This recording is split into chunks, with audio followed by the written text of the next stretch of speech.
Starring amongst others Jessica Roth and Israel Broussard, directed by Christopher B. Landon off of a script by Scott Lobdell. This is my review for Happy Death Day.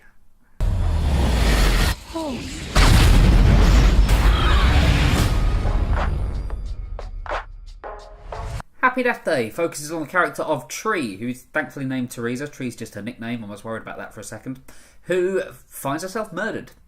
She gets murdered at the end of the day, and then she wakes up and she's starting the day all over again. This is Groundhog Day, but a slasher movie version of it. And it could have been awful. Surprisingly, really good film. Let's be clear, nothing's really original here. When it comes to the slasher movie, it doesn't really offer anything different. It just uses the Groundhog Day premise and just plants it into this, which does, I don't think that's been done before, so it does feel like it's a bit of an original spin on a very worn out idea.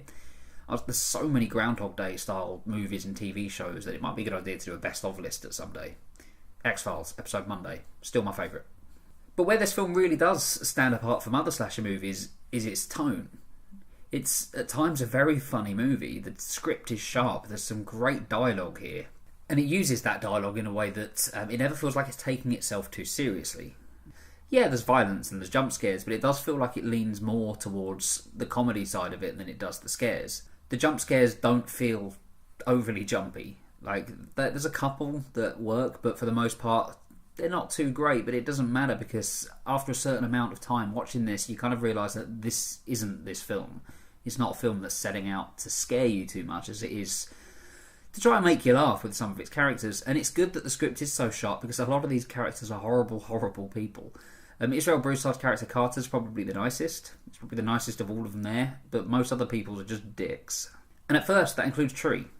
But what I like about this character is she naturally develops over the course of her repeating day.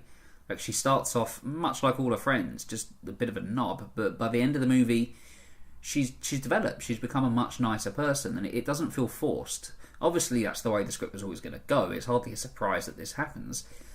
But, yeah, I think it works. And Jessica Roth, speaking of her, she does such a good job in this movie. Such a good job. I think, I might be wrong, but I think she's in every single scene, or at least the majority of the scenes, and she absolutely carries this movie. Like, whether she's absolutely terrified of what's happening, whether she's just upset by everything, or whether she's just thought, fuck it, I'm going to have some fun. She delivers on every single one of those aspects of the character. And yeah, this is a star-turning performance from her, I think. She deserves to go on to better things.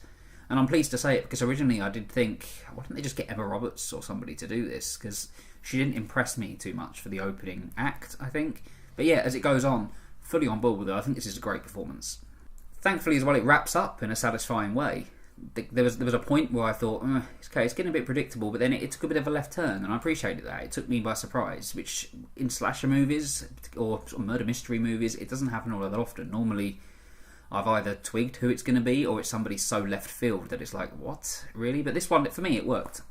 The downside is that because it's a time loop, because the day just keeps resetting over and over again, there's not much in the way of development for other characters or advancing any other stories. There are several things set up, but particularly one I'm thinking of involving one of her teachers, one of Tree's teachers. But that doesn't really go anywhere. Like, it does, I suppose going nowhere is not exactly fair. Like, it does reach a certain point, but it feels like there's more story to tell with that we just don't get.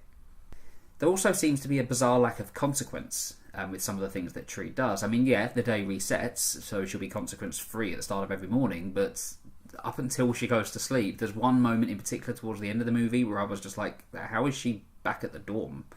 Like, she should be in a lot of trouble by now, or at least in answering police questions, but it doesn't happen. It also tries to sort of have its cake and eat it in a way. There's, obviously, yes, the day resets, but there's an aspect of what she's going through that stays with her as the reset happens, and it starts to cause problems for her. And that doesn't really make sense with how this is set up.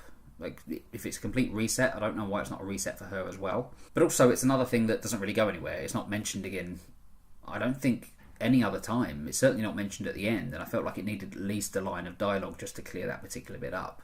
But for me, I really enjoyed Happy Death Day. It was a pleasant surprise, much better than what it was going to be. So I'm going to give Happy Death Day an 8 out of 10. Have you seen it? What did you think? What's your favourite slasher movie as well? Scream, I think, is still mine. It's hard to beat Scream. Thank you for watching the video. Let me know in the comments, by the way, favourite slasher movie. Thank you for watching.